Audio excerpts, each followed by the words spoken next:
Mientras nos microfonamos, y Firdaus va a intentar traer a gente, porque me ha dicho que lo que nos está pasando hoy no se tiene ni a reproducir aquí. Sí. Vale, montaron ese living ahí. para ustedes la traducción está en las mesas arriba y por aquí está aquí. Gracias, corazón. Pero no nos tienen que poner nada. Sí. Los micrófonos, sí. Sí, porque así no. Sí, es más cómodo. Vale, pues ala, vamos a ir microfonando.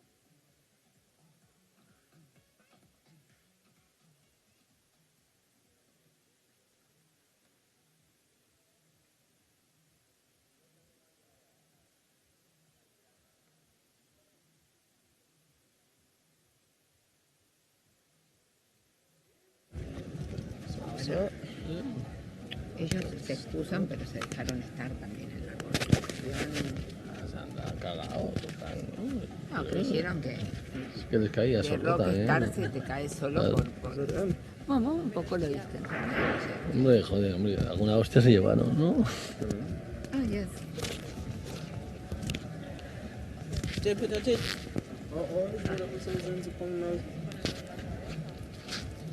Hair. Is it? Yeah. I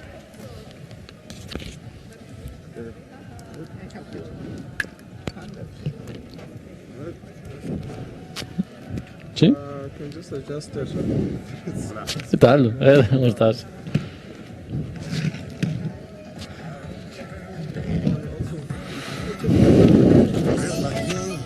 Ja, dat is een ballast. Inside the laser or on your belt. ¿Te lo han pegado a la cara? ¿Te lo han pegado a la cara? Pero aquí con la pegatina me han puesto a mí. No, no. Necesidad, ¿no? Okay. Toma, toma, pues van a darte la mía que yo no lo quiero. Tiene tela de Pero seda para te han ponerte puesto. ahí. Claro. Es que si no se mueve. A mí no. Maybe you want to put it on the bed. Toma, toma, toma la mía. Pega una vez que te la Ah.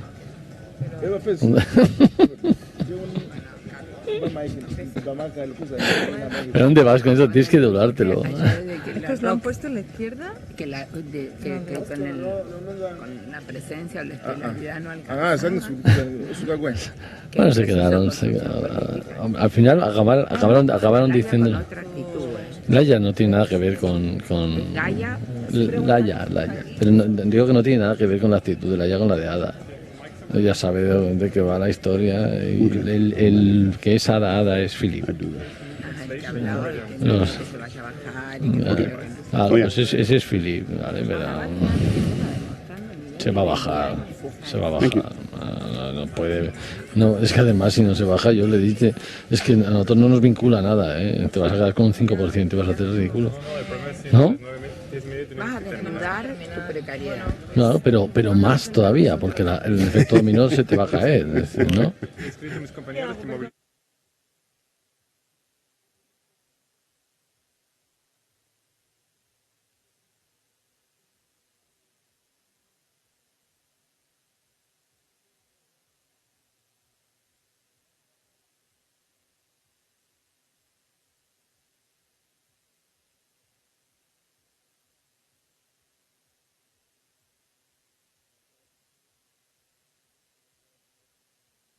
Mic 5, mic 5, mic 5, mic 5. Yeah, sound check.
lady over here.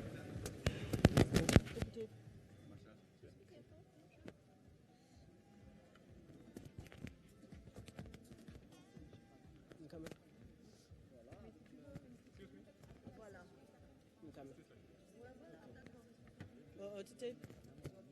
To tape.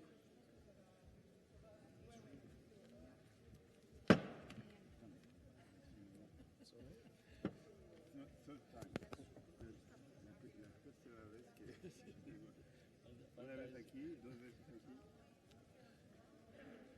Un bolero tape con un momento figurado. Hello?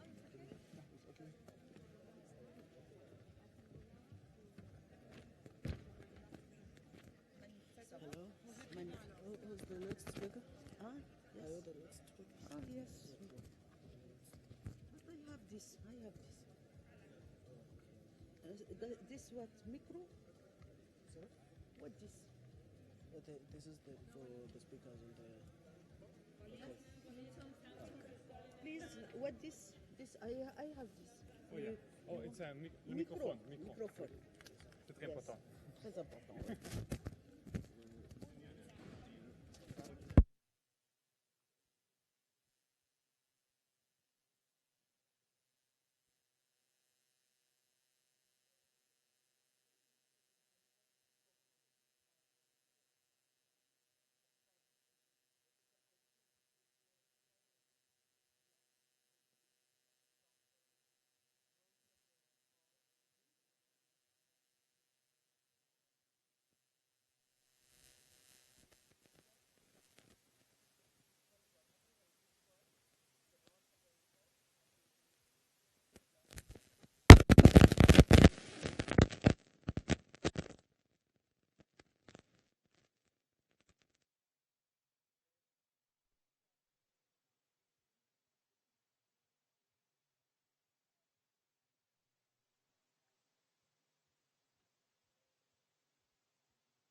Plantando vida, vida, vida. Hola, buenos días, ¿me escucháis? No. Hola. Buenos días. One. Creo que el 1. A ver, quita, ven para acá. Juana, no sé. No, el 3, el 3. ¿Quién está tosiendo? Yo. El 1, el 1. Soy la 4. Sí, sí. Tú la 3. Hola, buenos días. La 3, ¿No? free, free, free. Hola. Pero ahora. Uy. Buenos días. Good morning. Los que no estamos plantando árboles, me dicen en este momento. Pero muchísimas Good morning. The only one's not here. Everyone's not planting trees this morning. Thank you so much for coming along to this special session on transparency. We're running quite a lot behind time, so I had planned to actually make a 5 to 6 minute presentation, but I'm going to keep it much shorter so that we can start off with the dialogue between the speakers here. If you don't know me, my name is Juana Lopez. I'm the Director of International Relations at the Spanish Federation for Municipalities and Provinces, and I coordinate the transparency and open governance practices there. What we've done is set up a session on the future of transparency and open government because we have been working on this theme for more than 3 years. We're trying to link up transparency and open governance policies with the 2030 agenda. Let me quickly take you through some pictures on the screen which will give you the backdrop for this session. We all know that the current context, the backdrop, is one of crises, but also of lots of opportunities. The citizens are now starting to rally, to mobilize. There's also an engagement on the part of the young people. And we are able to now connect up what we're doing in political action. Often it's the citizens themselves that are driving us, the institutions now. The gender equality movement, or Me Too, all over the world is one of those movements. There's also the climate change movement, which once again is being spearheaded by young people today.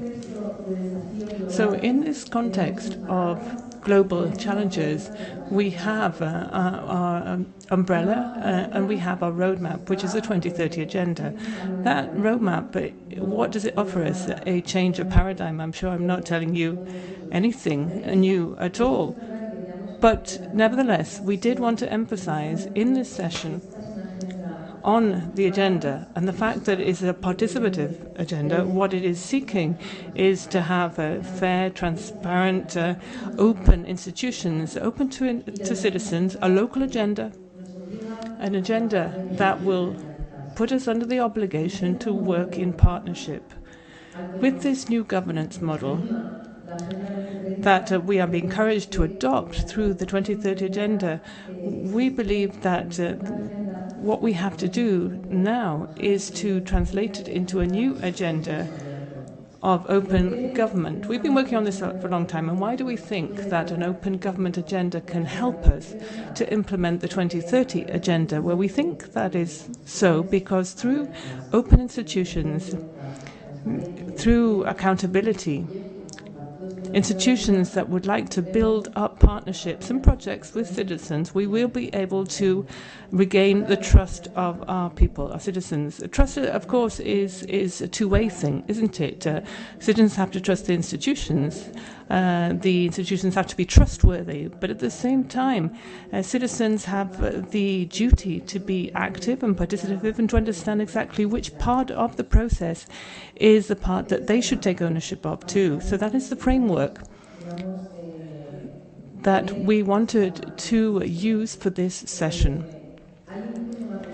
There is even another point, and I'll finish on this point, is that SDG 16, which is really the core, isn't it? This is the linkage between open government policies itself. We're now talking about SDG 16 plus, aren't we?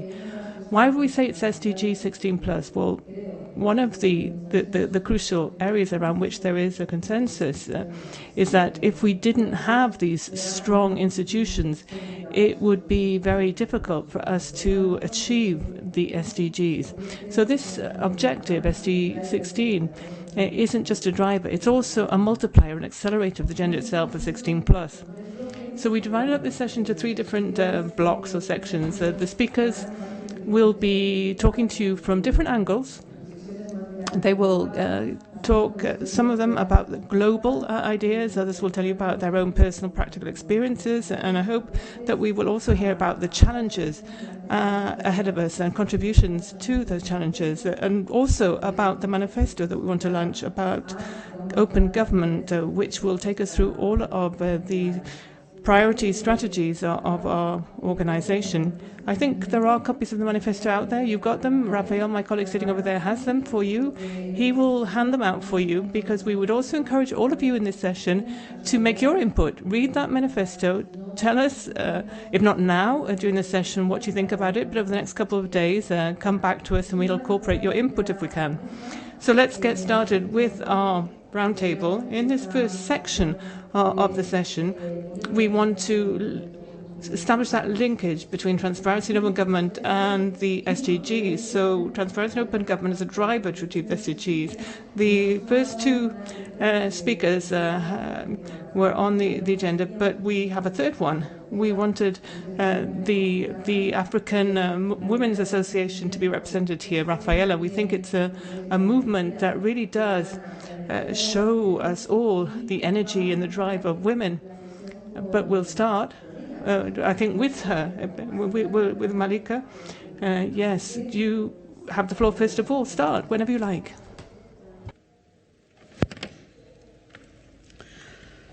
Je vais parler en français. I'll be speaking into French, and I would, of course, like to thank the organizers of this session. Thank you very much for bringing in our network of local elected officials, women in Africa. This is certainly a challenging issue, and one that is of great concern to us as women. Let me explain how Rafaela works. It works around a concept which is good governance, good government. For Rafaela, everything that we do, everything we think about, it takes us to a position where good governance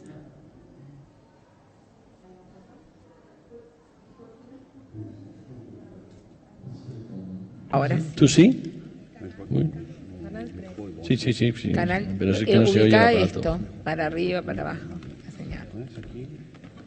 Channel 1 English, Channel 2 French, and Channel 3 Spanish. Channel 1 English, Channel 2 French, Channel 3 Spanish. Channel 3 Spanish. Est-ce que je répète? Should I repeat what I said? Can you hear me now? Can you hear? Yes?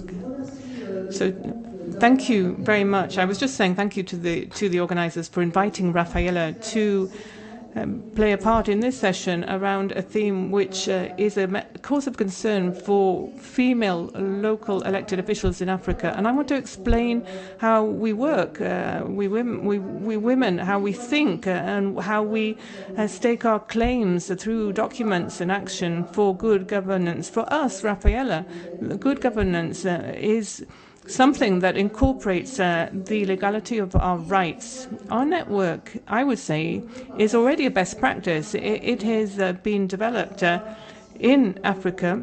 We are the local UCLG, UCLG Africa. So Rafaela brings together leading women elected officials at a local level, women who are mayors, but also women who are local councillors and elected to other posts in local governments and towns and cities.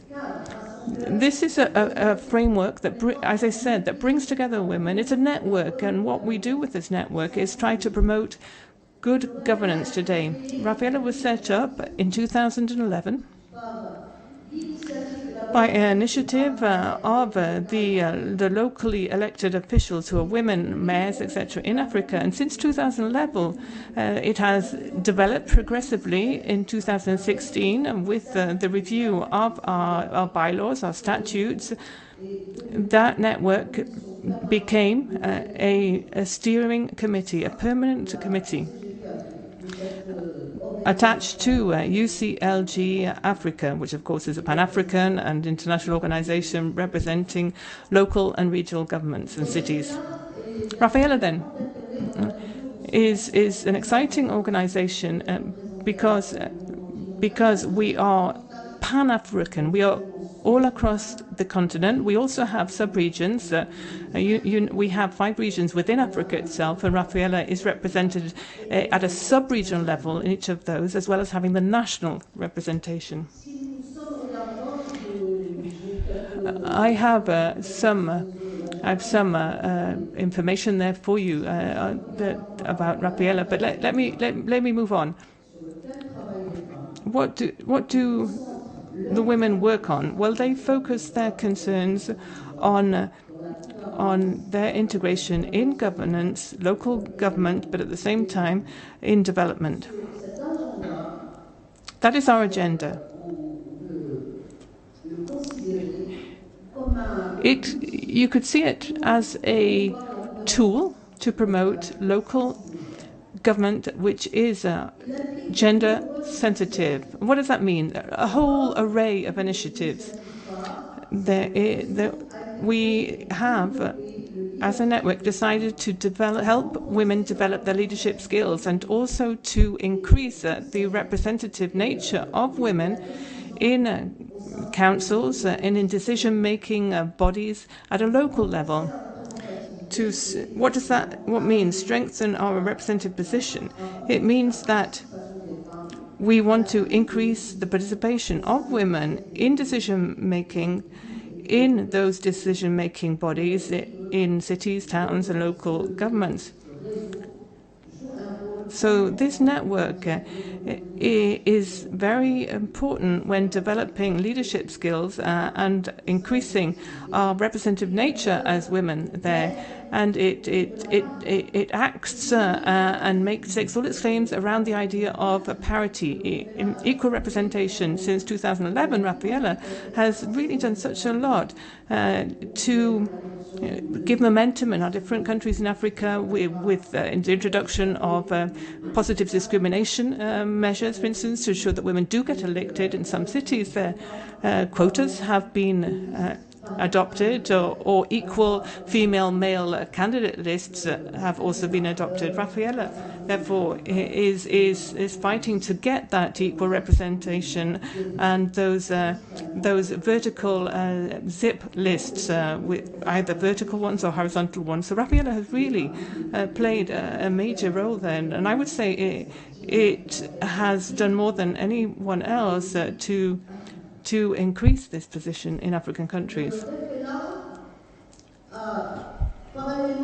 In parallel to all of that work that Rafaela has done to develop leadership skills, Rafaela also tries to organize these elected officials, these women across the continent. We almost have 50% now. So, depending on the different countries, the women have got together in a network themselves in their countries, and now we have 26 different chapters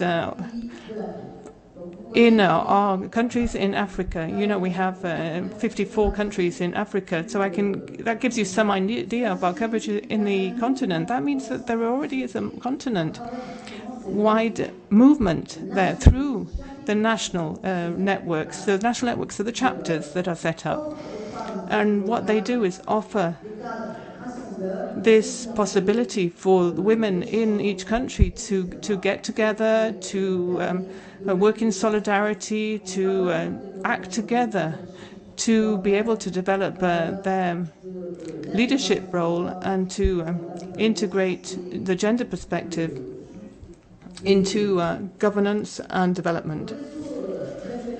The Rafaela Network, according to that agenda, certainly does try to respond to the 2063 African Agenda vision, but also it does slot into the global agendas, especially the Sustainable Development Agenda, particularly SDG 5, which covers equality and empowerment of women, and also SDG 11, because you can't have resilient and sustainable territories without taking into account equality. I'm being told that I have very little time left, so let me wrap up by making a recommendation to the UCLG group that is working on this theme of transparency.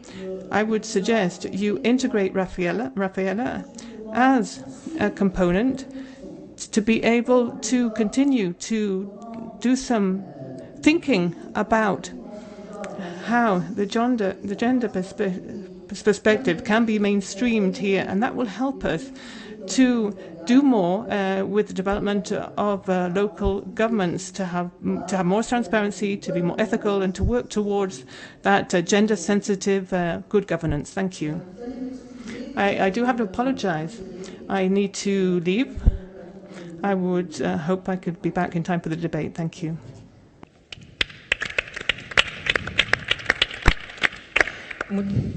Muchísimas gracias. Thank you very much. Before you leave, firstly, I would like to thank you.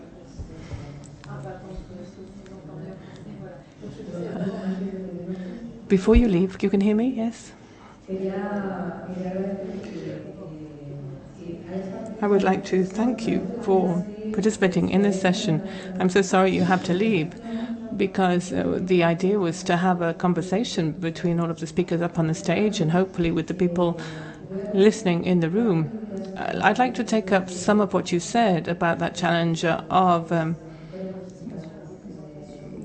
getting the participation of local women elected officials as a challenge that we have in our organization and worldwide, but also when we talk about open government, and I think this is a theme that we could work on together with Rafaela.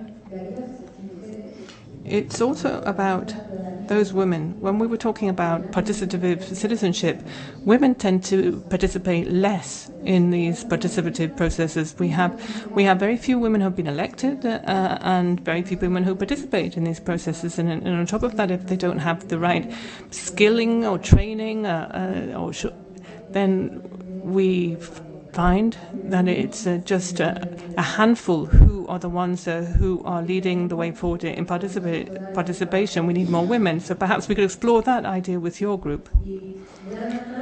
And I would like to mention that challenge of participation, equality and democracy as a question for Carlos Martinez Minguez, who is the mayor of Soria and vice president of UCLG Europe. He's also one of the people in government that is working on this area of transparency and open government in our organization. We've been doing this work for a number of years, and we've also seen each other in lots of different forums talking about this. We're trying to, of course, promote this as a driver for the 2030 agenda. And with the stormy scenario that we see around us, how can we make these two agendas come together? Good morning to you all. I've been listening very closely to what the lady from Rafaela was saying.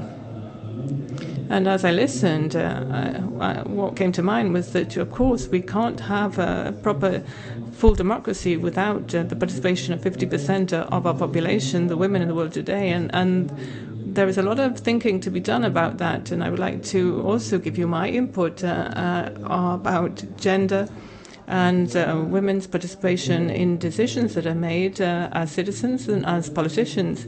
And I say that because the first thought that I wanted to share with you, this is my personal view, I'm sure many of you agree with me, but perhaps not all of you yet, and that thought is that democracy is the political system that is the lesser evil, isn't it? And if you look back through history, you realize that nothing lasts forever, and democracy won't last forever unless we look after it and we perhaps update it and bring it into line on a constant basis to the needs of our citizens. Democracy, I believe, is underpinned by three key pillars. From the classic point of view, we're thinking about trust. You're depositing trust as a citizen through the vote that you give to another person, another fellow citizen, so that person can then take over in government. The second pillar underpinning our democracy is legislation. The whole suite of rights and obligations that might be included in a legal framework supporting democracy. And thirdly, institutions, public administration, those institutions of government that make everything work and so that the trust actually can be put into practice. Cross-cutting all of this is another pillar. And it's the why for democracy. And that is that we're trying to actually improve the standard of living of our citizens and give them more freedom and respect. And that is a prerequisite for peaceful coexistence within a framework of equality, equal opportunities for all. So we have those three key pillars with that cross-cutting fourth pillar, and unfortunately, sometimes we get an undermining of one of them. Currently, the structure of democracy is being undermined, and we are now trying to strike that balance, trying to get more freer societies and more equal societies. From the classical perspective, we have to keep moving forward with the three pillars. We could include many more to that structure, which is the basic architecture there of the three or four pillars. We could also add in education, a well-informed society through the media, the delivery of public services to guarantee equality. But I think as a general outline for you, those three key pillars would be enough to help us with our thinking. But going back to what Juana said before, we have to remember the current context in which citizens are starting to lose their trust and confidence in their institutions. They no longer trust their elected officials. And we've also seen how the whole purpose of political action is starting to be subverted. Individuals and citizens need to be gaining more opportunities, a better quality of life, but all of that is starting to be replaced by a macroeconomic basis or approach to political action, and that is certainly impairing, deteriorating the quality of our democracy, and also diminishing the trust that people have in our legislative frameworks and our politicians. And that is not going to last forever. Nothing lasts forever. We have to constantly be reassessing and reviewing what we're doing to try and build up and reinforce those pillars. It's absolutely essential for us to actually put people in the center of our political agendas, and I think that is what the 2030 agenda does. And as we update and realign those pillars, one basic driver and accelerator for political action in the 2030 agenda is that's SDG 16, which is the open government SDG, which goes even beyond participation. It's about sharing, decision making. The people in government with the people they are governing with a different approach, so breaking away from that traditional structure of people in government and people that are being governed, to create more of a co-government, a joint government with the citizens. Government has to become, if it isn't already, a science which is one of those political sciences, and we have to be constantly doing research in dialogue with the civil society, with those NGOs that are spearheading the defense of those values, accountability, and making sure they get information, getting the shared government. as we move towards open government. And that is exactly what we're trying to do in local government. We have realized that we are the best possible laboratory to be able to try out those research projects that we are all working on, no matter whether we're small, medium-sized or large towns or cities. And we have to do that research in partnership. And here I'm talking about open government, and we do this within our federation. We have a community of practice. We have our international federation, which is of course the UCLG, which is doing the same thing, and we're doing our own little bit there to work on that. And Juana, yes, I'll just wrap up on this point. Why? Because we have a need to give a little extra added legitimacy to all of our political action. That is key for me. Decision making can only be fully 100% legitimate if before you take the decision you've explained it properly, and if the citizens have been participating in the discussion on the why and you're taking the decisions, what it's all for. And that will allow us, with that plus in legitimacy, we will be able to get our voters' trust back, their trust in our institutions and our legislative frameworks as we get more civil society participation, developing those framework.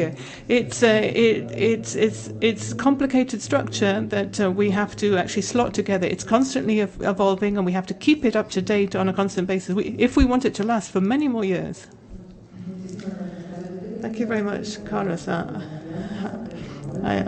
was going to try and interrupt you when you talked about trust, but as you talked so quickly, it was a bit hard to interrupt you. Let's see if we can actually turn this into a conversation so that all of you can talk together.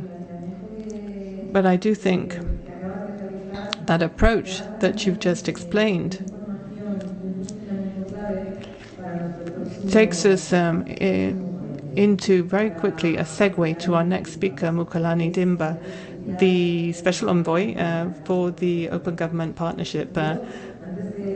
Before giving you the floor, Mukalani, let me just tell everyone here that we did have a short session yesterday. We exchanged views with the CEO and of the Alliance for Open Government, for the Open Government Partnership. It was wonderful to have that chance to exchange views and learn together. And one of the questions that I wanted to ask the mayor, but I will leave that question hanging later for the mayor. But I'm going to turn it to you, actually, Mukalani. And the question is, okay, fair enough.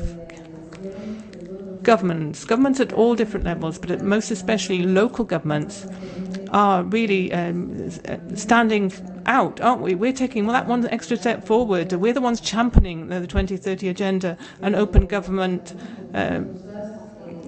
practices and actions. But we know there's so much that has to be improved. We know that it's not so easy, no matter how well devised we have this ideal structure for open government at a practical level. In reality, there aren't that many citizens that really do participate.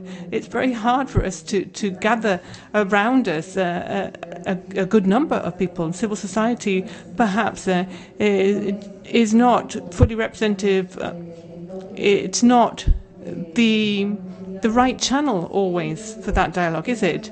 So one of the questions that we have been working on over these last few years is to see whether we can actually combine this discussion about the institutional side of government and what you are offering us through that open government partnership, which is actually a dialogue between governments and civil society, isn't it? So thinking about your experience, Mukalani, can you perhaps share your ideas on where we're getting it wrong? What are we doing right? What are we doing wrong? And what should we do as we move forward? Thank you so much, Wanda. Good morning, esteemed ladies and gentlemen, colleagues and friends. That's a very difficult question. I know. But I'll try. But before I attempt that question, I feel like I should be saying welcome to you all, because even though this is not my session, I didn't organize this event, but I am a native of Durban. Mm-hmm. I was born in a township called Kwamashu, which is 21 kilometers north of the city of Durban.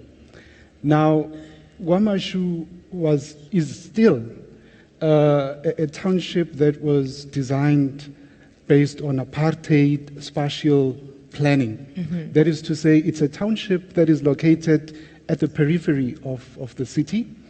And like all South African townships, it has all the characteristics of high rates of unemployment, high rates of crime, high rates of poverty, lack of adequate housing and access to basic public services, and many other developmental challenges. And so when I was trying to prepare my input for today, I asked myself, if I were to give this talk at F section in Kwamashu, mm-hmm. what would I say? How would I frame this input? Which speaks to your question as well, because the biggest challenge we have in this agenda of sustainable development goals, open government, is the language. The language is very exclusionary. The language is not accessible. So if I were to give this talk at F section in Kwamashu, I would say this is about mechanisms for ensuring effective and honest delivery of public services, particularly for those people in need, for those that depend on government support for their survival and their human dignity. So this is how I would frame this issue in order to try and make it accessible.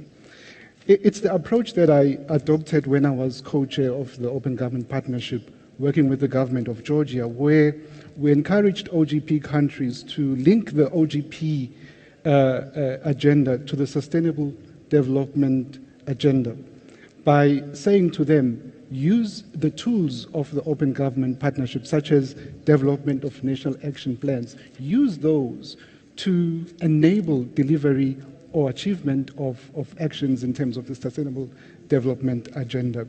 So we were looking at how do you use the national action plans to address mm-hmm. the realization of better outcomes in terms of governance, better outcomes in terms of access to justice, and better outcomes in terms of socioeconomic rights. Now, as a multi-stakeholder initiative, the OGP seeks to promote a principle that says that people, like the mayor was saying, people ought to be at the center of design and implementation of public policy. They need to be involved in delivery of public services or even design of public services as a matter of practice, as a matter of standard practice. So we are saying, let us move away from the idea of looking at democracy as an event that happens once every 5 or 4 years, but let us look at democratic process as something that happens every day, where people are able to influence what government seeks to do on their behalf. Now, the OGP's mechanism for doing this, as I said, is creating a platform for governments and civil society to co-create together a national action plan that contains commitments on what government seeks to do to improve accountability, to improve participation, and improve responsiveness. In just over 8 years since the existence of the OGP, 79 countries representing over 2 billion people and thousands of civil society organizations have joined us in this effort. And together we have crafted over 4,000 commitments relating to issues of open governance.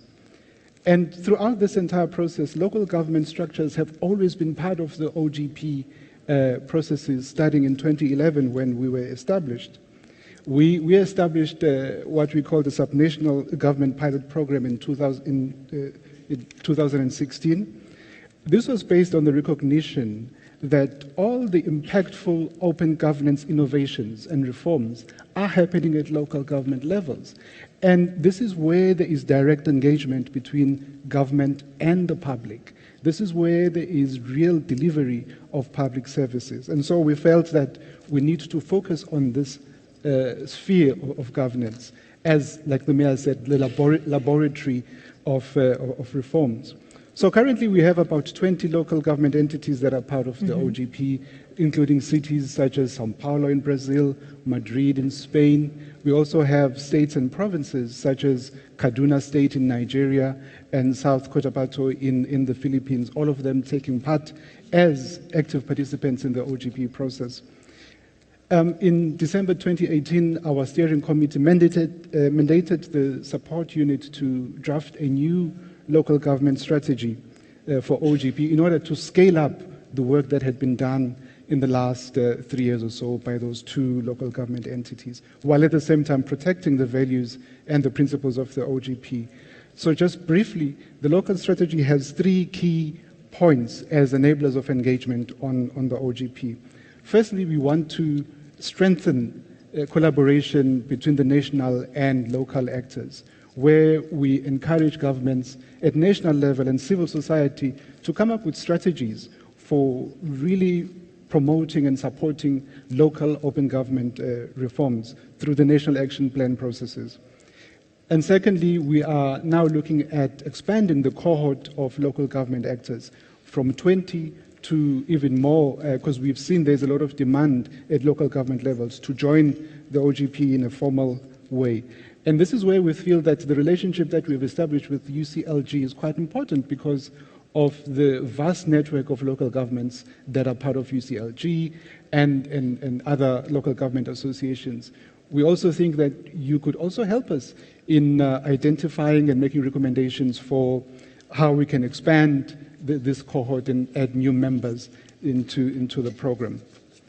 Lastly, we want to invest a whole lot more in promoting knowledge learning, knowledge sharing and learning. We want to create a whole lot more easy access to knowledge, easy access to guides and support and learning opportunities for better implementation of local government innovations in terms of OGP. So as OGP, we value the partnership that we've established with UCLG, particularly the Community of Practice on Transparency and Open Government. And we hope to strengthen this partnership as we begin to launch the new strategy on local government.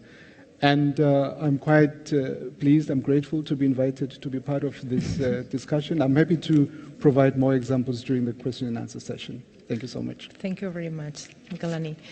I hope you can join to us as a special envoy, or in which role do you are comfortable to be part of our community of practice. I think you point out 2 questions that are very interesting. The question of the language is true.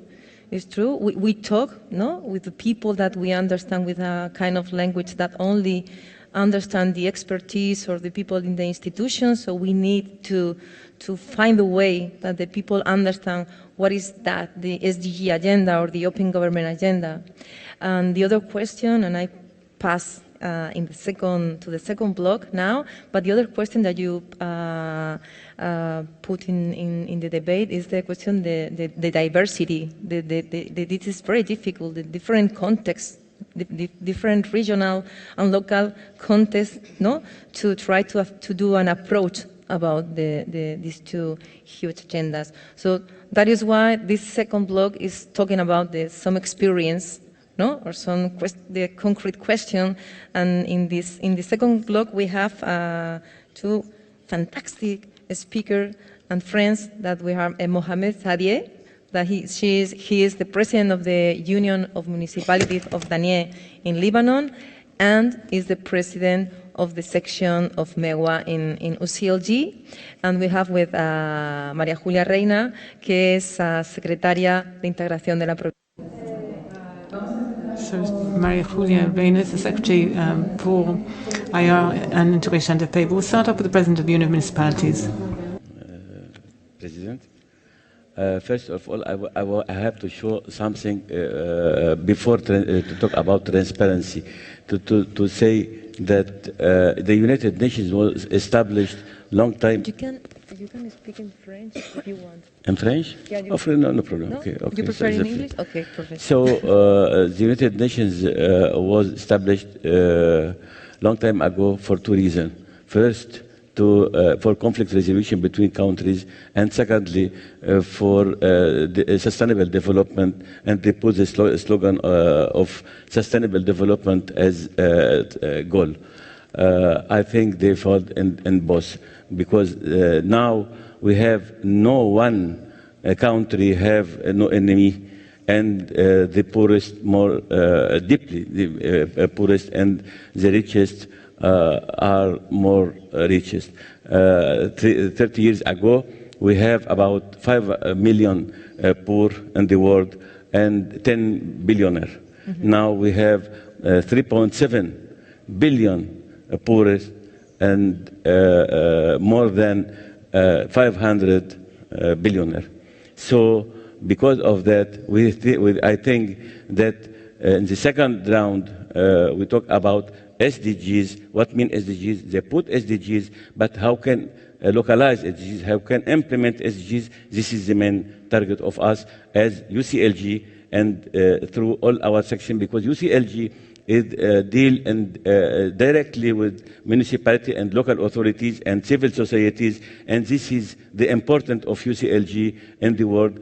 Only one part who can implement the SDGs is through municipality, through UCLG. This is as by my opinion. Now about what we have, because also I have to add, SDGs mean something, is a buzzword, because SDGs in South Africa not the same as SDGs in Europe or in America or in Middle East.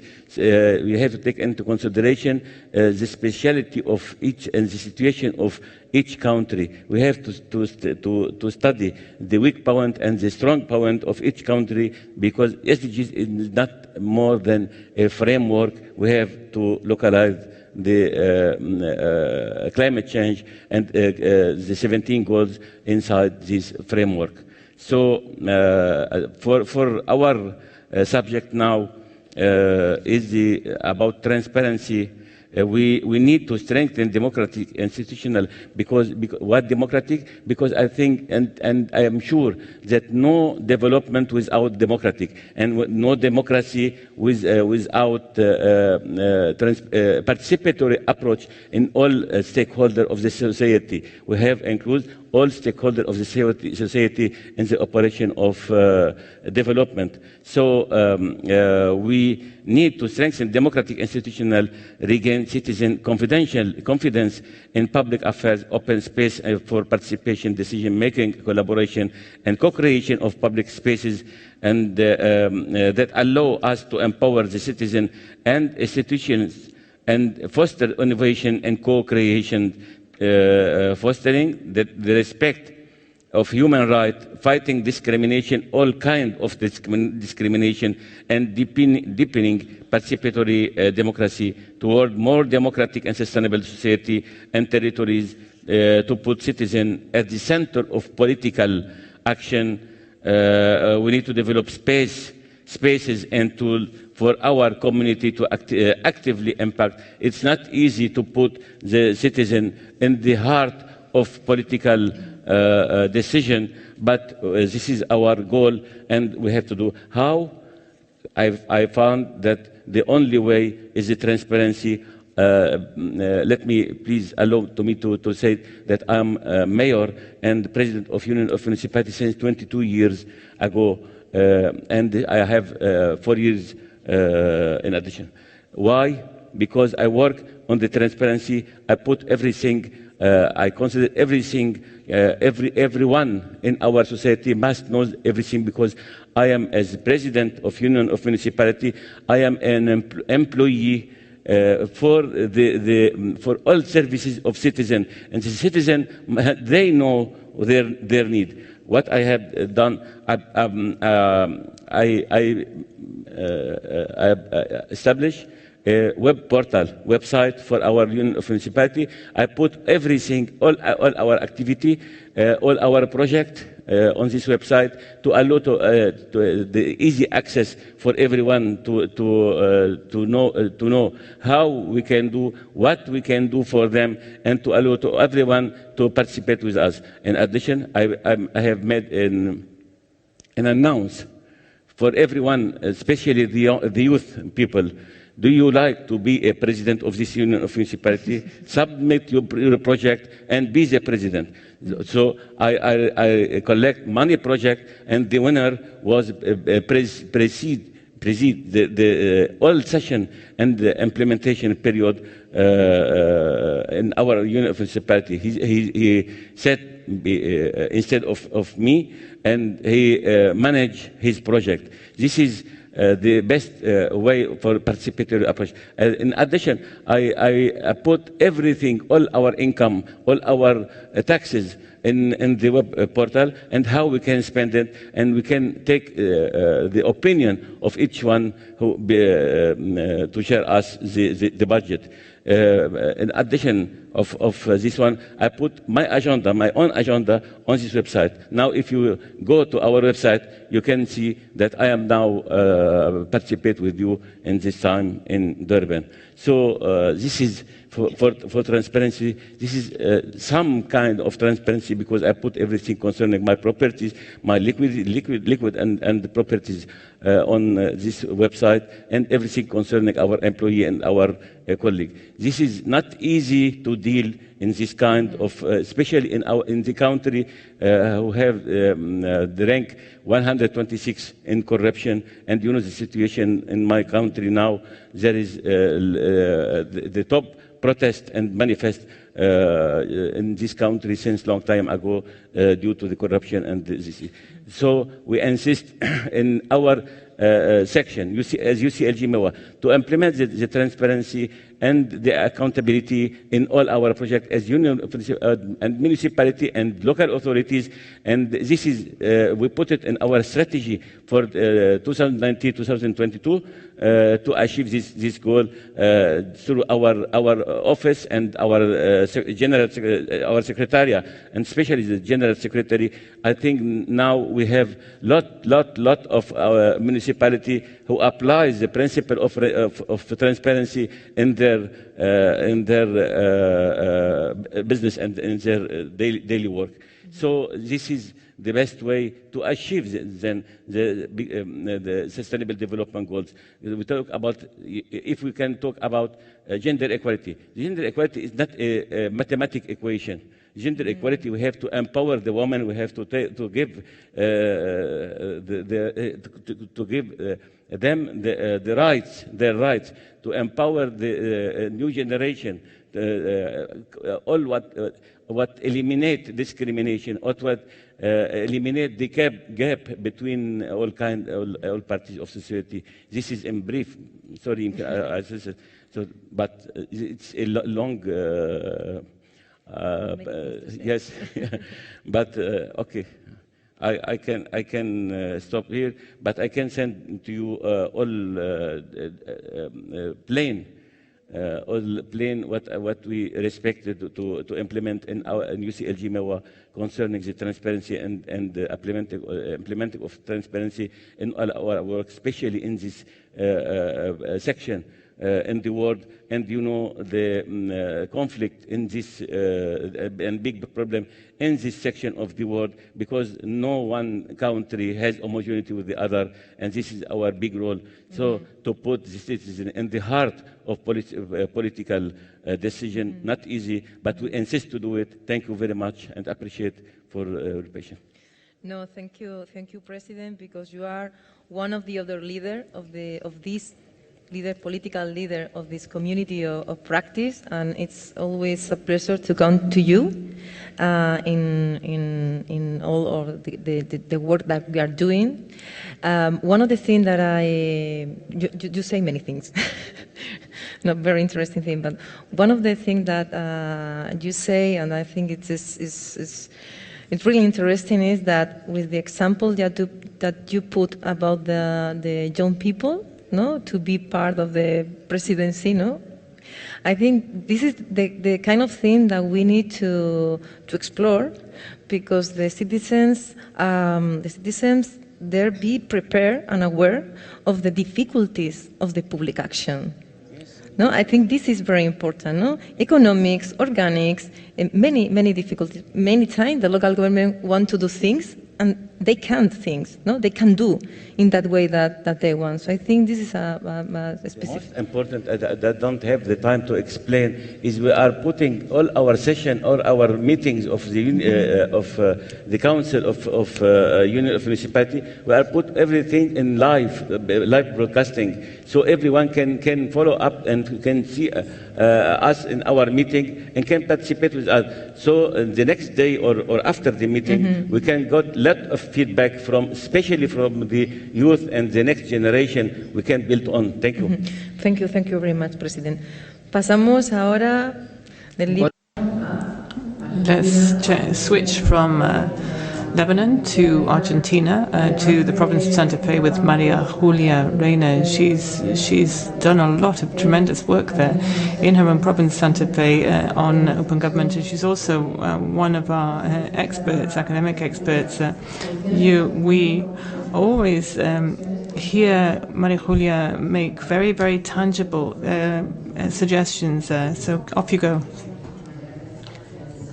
Thank you. Don't have such high expectations of me, please. Juana is always very generous in her introductory remarks. But I do want to thank you for giving me a chance to be a panelist.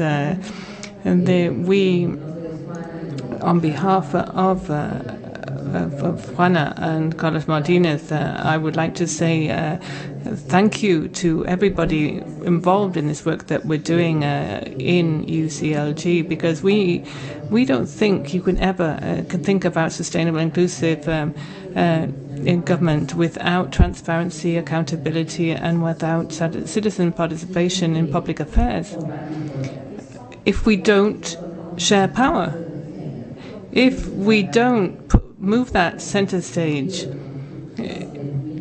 they need to be the ones involved in designing the public services that we are delivering to them. We're building. It's not about building power at all. It's not just about technology either. I think the huge opportunity in politics with transparency is that we can rethink out our democratic stage in all different countries. We're redefining representative democracy. We are making it into something different because we have these challenges facing us. There is this regressive trend for democracy, and we, in public policies and in public government, have to defend it. I don't know whether you see things the way we do, and when I present it to you, people don't trust us anymore as politicians, do they? We have a rising social tension. The political scenarios that we're facing are ever more regressive, and there are a number of different sources of tension that I would like to define for you. We are absolutely, those of us who are committed to equality and social justice, equity, the participation of young people and women, and to design policies to ensure that all of the citizen rights are made fully effective, because those are the rights they deserve. That's us on the one hand, and then you have more and more simplistic, banal proposals that are being put forward from other angles to very complex problems that we have in society. So you have those two different rationales, and we think open governments is a wonderful opportunity in the middle there. We can have more efficient policies, we can have better government, we can ensure that every single action we take is open to evaluation, to assessment, when we're fighting against hunger, climate change. In fact, the whole of the sustainable agenda access to universal health, quality health and education. Education, and then look at what's happening in Chile. You know, people are crying out for free quality education. They are sick of waiting for it. We have impatient citizens on our hands today.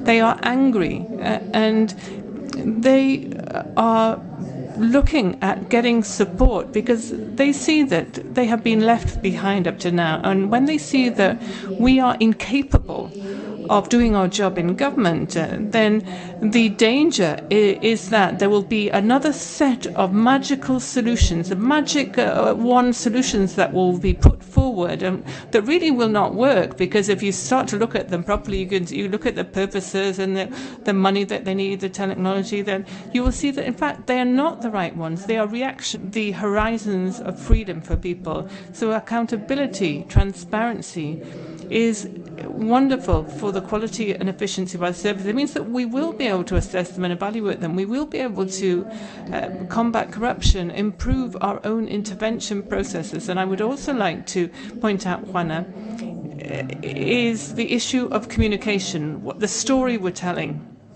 the narrative. You yourself mentioned it, that quite often people don't understand what we're doing. We're not just creating distance between us and our citizens, but our narrative doesn't make any sense to them. They don't understand what we're doing. And when I turn to a politician and say, explain what we're doing, and it says, look, if your mother doesn't understand when you explain to it, no one's going to explain to it. I always say to politicians, it's not about making things simple. It just means we have to explain exactly what we're doing and why we're doing it. What are we building up for people, and what benefits will there be? And if the citizen doesn't understand because it's not for him or her individually, they will be made to understand that it's for the benefit of all. If we can't explain this properly, we will not seduce people, persuade people. We will not make them fall in love with what we're doing. All of these strategies that we're working on then, together with UCLG, have to have continuity. I think we can share values, can't we? We may not have the same sort of families here, but we can always share values. And those of us who are involved in building up these initiatives, we've been doing this, you see, for many, many years. This is a sustained effort we're making. There are always opportunities for us to change. We can always have more ambitious goals. And if you haven't started doing this yet, you can start it. You start up simply. You just do it within your own possibilities. You do it gradually. You phase in and bring in all of these assets. Juana, I do think that there is a great opportunity for us now to redefine democracy. We are facing regressive trends which are threats, and anything that we get through open government tools will promote better societies and more quality for everyone.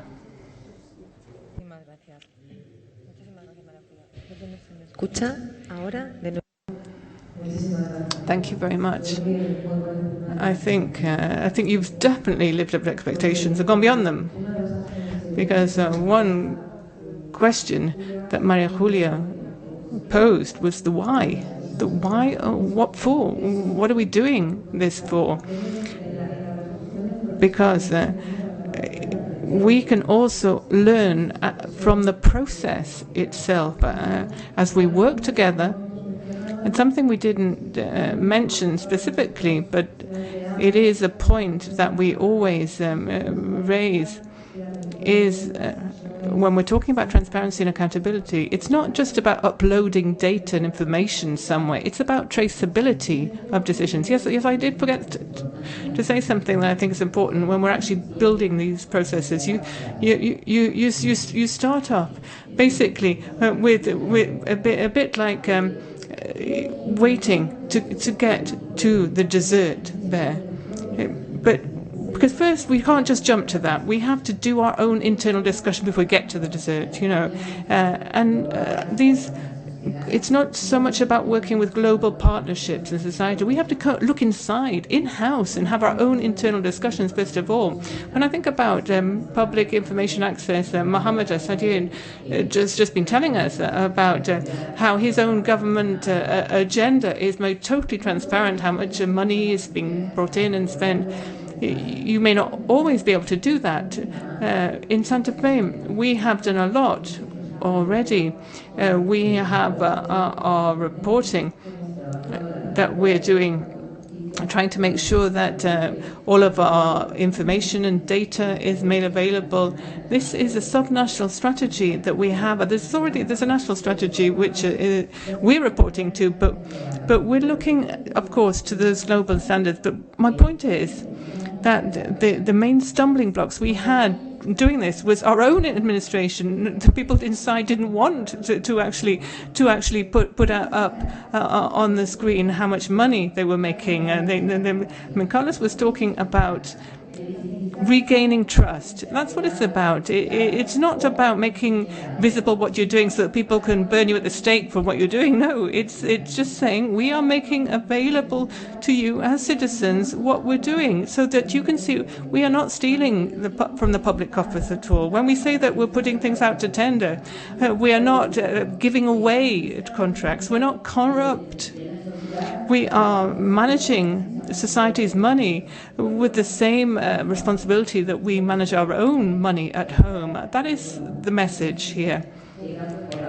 You can't always start up at the end with a 4.0 technology. Muchísimas gracias, María. Thank you very much, Maria Colina. We haven't much time at all left, so our last speakers will have to keep their comments very short, but I'm sure you can be very categorical in your statements. This last section of our debate is about challenges.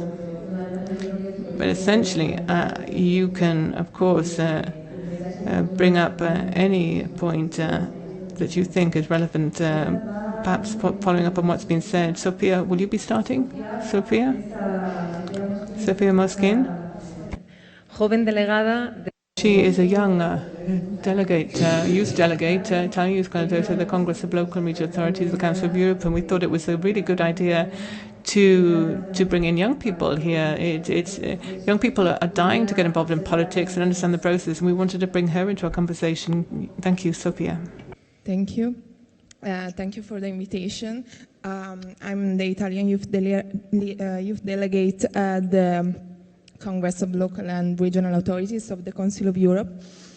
And I would like to make some points concerning SDGs. And luckily, I will refer to a report that was made by UN in 2018. Basically, UN, and in particular the Department of Social and Sociology and Economy, does a report every 2 years, and in 2019 they studied the relationship between SDGs and youth. What I really found that my point of view is fitting this report in 2 ways in particular. First of all, the report tracks, of course, what are the problems of young people today, education and unemployment, but that's not a news. But what was to me really interesting is the solution that they proposed, and that is the searching for age disaggregated data. So I am also, I have this international role, but at the same time, I am a student in physics. So I am emotionally involved in what statistics can bring to our policy. And I think that it happens a lot that we just think that the reality of a phenomenon is the feeling that we have about it. but we are like fishes in a bowl, so we leave the situation from the inside. We need to step behind and to look at the reality from the outside. And the tool for us to have a detached vision is statistic. The report, the UN report, underlined that when we are speaking about youth, we are speaking about growing human beings. So it's necessary to have, first of all, data, and secondly, age-disgregated data. 90 of the 232 indicators for SDGs can be youth-related. So it's a big deal. Second, and that's concern a lot open governments, the report underlines that to reach Agenda 2030, member states and civil society was involved. In particular, there were so many youth associations involved in the process, and they should be involved also in the implementation of youth practices.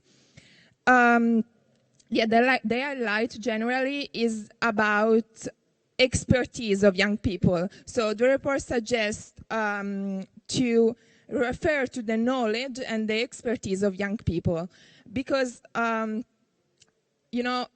people might be known for their fresh new ideas, for their enthusiasm, for their new vision, but at the same time, I want to underline that young people do usually have a lot of expertise, because they are involved in volunteering,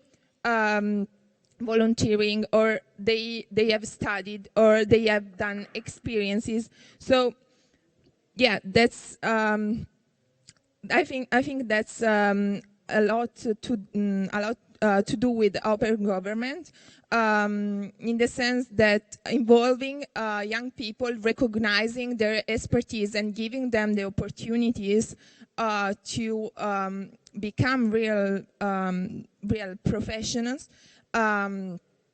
It's the key challenge, and for that, I do still think that statistic is the camera to have a trustful picture of the society.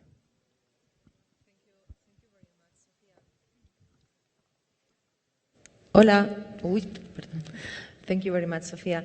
I think that one of the things that maybe you can do in your role as a representative, a youth representative in the Congress, is to promote this kind of initiative of OGP, open government, inside the Congress. If you check the priorities of the Council of Europe or the Congress, you can check that there are many things that they are doing, but maybe we need, because we are part of the Congress, we need your vision to improve the new links and the new tools that we can use in this public policy. So thank you very much. Terminamos la... Okay, then, well, we're coming to the end of the session. I know we haven't very much time left, even to get some input from public, but we have Hubert Julien Lafrière next. Now, Hubert has a lot of local government experience, a lot of experience in international and global partnerships. He was the former Vice President of Grand Lyon. He's a member of the French Parliament right now. What sort of input could he make in this session? We were thinking about whether you could give us some backdrop. What is happening in France? What is the view in France of these new models? Perhaps they haven't been so well rolled out yet in France. Do you think there is a tool that we can use to actually respond to the demand? People in the streets, aren't they, in France? Thank you very much. Juana, good morning to you all. Yes, you're right. France is not a country where there has been a long-standing tradition of transparency in government at all. Perhaps that is a legacy of centralization and, of course, the absolute monarchy and the French Revolution, because the power likes to hold on to things. It's true, though, that we did get decentralization, but that came very late in the 1980s, and there has since then been, little by little, an attempt to get closer to citizens and to have more transparency in government.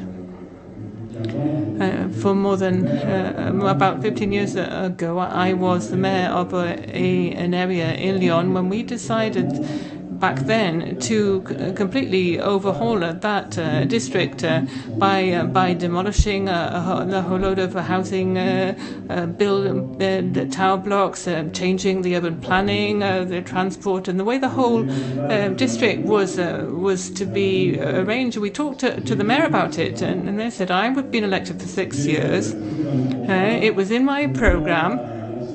If we start to have this discussion and have a debate with citizens, we'll never make it. It's going to take too long, and then we'll not be able to do anything within my term of office. And then other people said, oh, no, we have to open up the whole negotiating process and get the citizens involved in what was going to happen to their district. It was their district, their neighborhood, that was going to be completely overhauled. So the mayor of Lyon was absolutely convinced that somehow they had to be involved as citizens, but you know, what you couldn't do, he said there were some things we can't ask them. We can't ask them, which building do you want knocked down and which building do you want kept? No, because he said, okay, this was in my electoral program, my manifesto, and I have to do this. So it's all about striking the right balance, isn't it, between your representative democracy and your participative democracy, and that is still something that is being discussed. And Charles has been talking to us about trust in institutions, hasn't he? And it's maybe all about trust in democracy. And you too mentioned the Yellow Jackets, the Gilets jaunes movement in France, and that has a lot to do with the debate that we've had this morning. We've been saying that citizens are telling us we're not in a democracy. They're actually calling in question the institutions themselves. So representative democracy, our model, we've had this model, haven't we, for centuries. Maybe the question is it the right democracy? Does it understand our citizens? Maria was saying that our citizens have to understand what we're doing, and maybe with representative democracy, well, that doesn't work because they don't understand, but they want to participate, don't they? And there's some even young people in France are saying, we're in a dictatorship because we're not allowed to participate in this, that, and the other. So representative democracy is no longer working. We tell people, go off and see what a dictatorship really like, and come back and tell us if you think we're in a dictatorship in France. But anyway, it is a debate. So with the Yellow Jacket movement, that was actually, it's really an interesting phenomenon because it was all about taxes originally. And then it really got to a point where they wanted to actually get rid of the president and overturn power. So how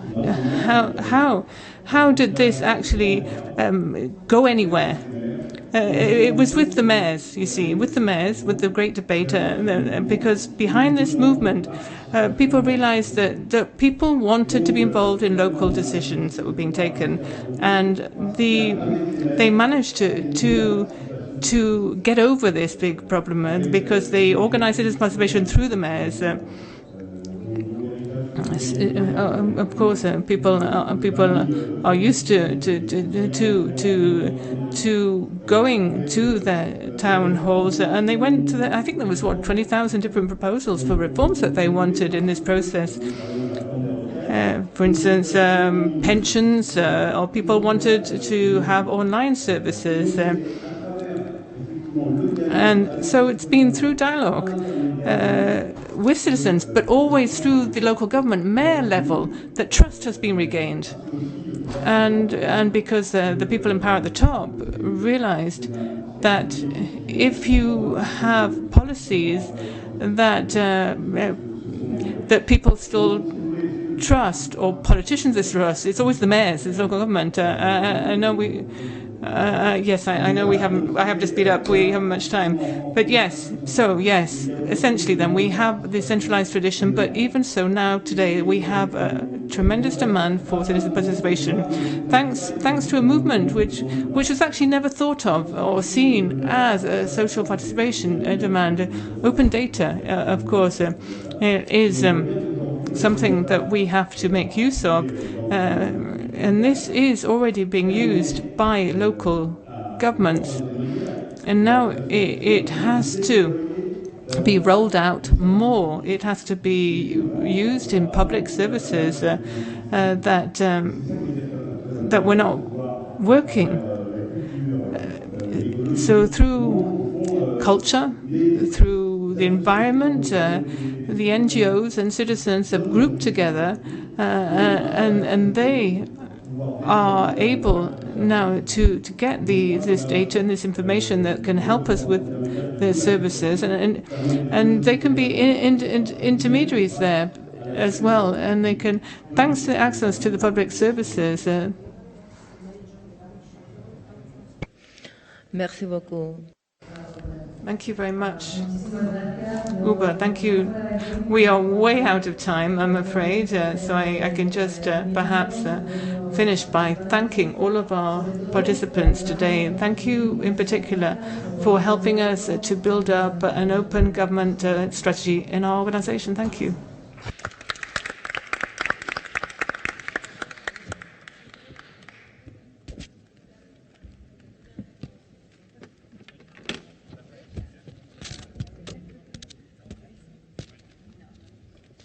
Merci Mohamed pour la pression que tu m'as mis au moment où je commençais à